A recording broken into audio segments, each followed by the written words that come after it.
12वीं पीकेके कांग्रेस ने Kurdistan workers party के संगठनात्मक ढांचे को भंग करने और सशस्त्र संघर्ष को समाप्त करने का फैसला किया है। यह ऐतिहासिक ऐलान है तुर्की में सालों से कुर्दिस्तान की आजादी की मांग कर रहे कुर्द लड़ाकों की, जिन्होंने दशकों के संघर्ष के बाद आत्मसमर्पण कर दिया है।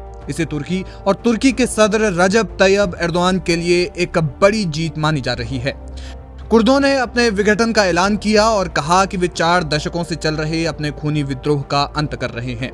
कुर्दों के इस कदम का राष्ट्रपति एर्दोआन की पार्टी AKP ने स्वागत किया है। उन्होंने कहा कि हथियार डालने की इस प्रक्रिया की सरकार सावधानी पूर्वक निगरानी करेगी। वहीं तुर्की के रक्षा मंत्री यासर गुलर ने मांग की कि PKK और इसके सभी सहयोगी संगठन तत्काल और बिना शर्त हथियार डालें। ये ऐतिहासिक घोषणा कुर्दिस्तान वर्कर्स पार्टी के संस्थापक अब्दुल्ला ओकलान की अपील के बाद हुई, जिन्होंने 27 फरवरी को इस्तांबुल के इमरानी जेल द्वीप से एक पत्र में अपने लड़ाकों से हथियार डालने और संगठन को भंग करने का आग्रह किया था। वे 1999 से जेल में बंद हैं। तुर्की की कुल आबादी में कुर्दों की संख्या करीब 20% है और वे लगभग 1980 से अलग राष्ट्र की मांग करते आए हैं, जिस कारण तुर्की ने खून खराबे का भी एक लंबा दौर देखा है। रिपोर्ट्स बताती हैं कि तुर्की सरकार और कुर्दों की लड़ाई में करीब 40,000 से ज्यादा लोगों की मौत हुई है। हालांकि बाद में वे राष्ट्र की मांग से हटकर एक स्वायत्त क्षेत्र की मांग पर पहुंच गए। 12 मई 2025 को कुर्दिस्तान वर्कर्स पार्टी ने उत्तरी इराक के कंधल पर्वतों में अपने मुख्यालय में एक बयान जारी किया, जिसमें कहा गया कि संगठन अपने सशस्त्र अभियान को तुरंत बंद करेगा और औपचारिक रूप से भंग हो जाएगा।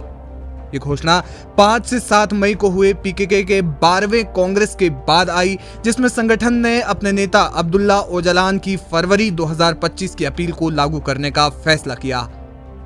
ओजालान ने तुर्की की इमराली जेल से एक पत्र जारी कर PKK से हथियार डालने और शांतिपूर्ण राजनीतिक समाधान की दिशा में काम करने को कहा था।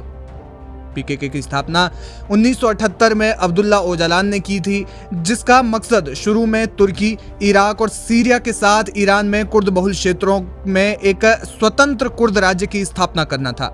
1984 से PKK ने तुर्की के खिलाफ सशस्त्र विद्रोह शुरू किया, जिसके परिणाम स्वरूप 40,000 से ज्यादा लोग मारे गए, जिनमें सैनिक, नागरिक और कई कुर्दिस्तान वर्कर्स पार्टी के लड़ाके शामिल हैं। तुर्की, अमेरिका और यूरोपियन यूनियन ने PKK को आतंकवादी संगठन घोषित किया है। 1990 के दशक में PKK ने अपने लक्ष्य को स्वतंत्रता से बदलकर तुर्की के भीतर कुर्दों के लिए स्वायत्तता और सांस्कृतिक अधिकारों तक सीमित कर लिया। हालांकि यह पहली बार नहीं है जब PKK ने शांति की बात की है। साल 1993, 2013 और 2015 में भी संघर्ष विराम हुए, लेकिन ये सभी असफल रहे।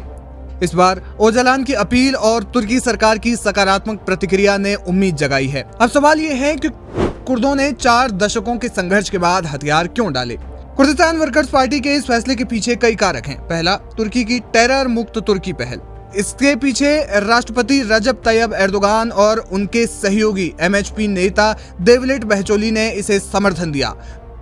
दूसरा, सीरिया में बशर अल असद के पतन के बाद क्षेत्रीय भू राजनीति में बदलाव, जिसने कुर्द समूहों पर दबाव बढ़ाया।